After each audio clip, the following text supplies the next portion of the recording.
ይሄ በውስጥ የተደበቀውን ዘላለም አውጥቼ የራሴ ማደርገው ዛሬማ መርዶን ሳልነግርህ አልቀር ዘላለም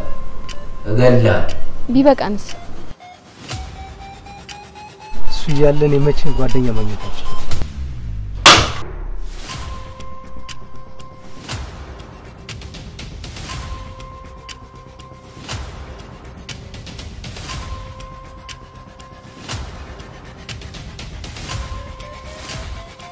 ለምን በቀሉን አነሳከለት ብረትን ደጋለ ሲቀጠቅጡት ነው ጥሩ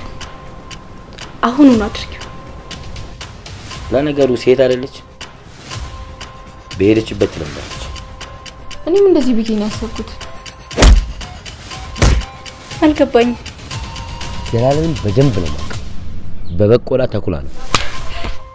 በቃ ሲናገር ስማ ሁለተኛ አጠገቤ እንዳትደርስ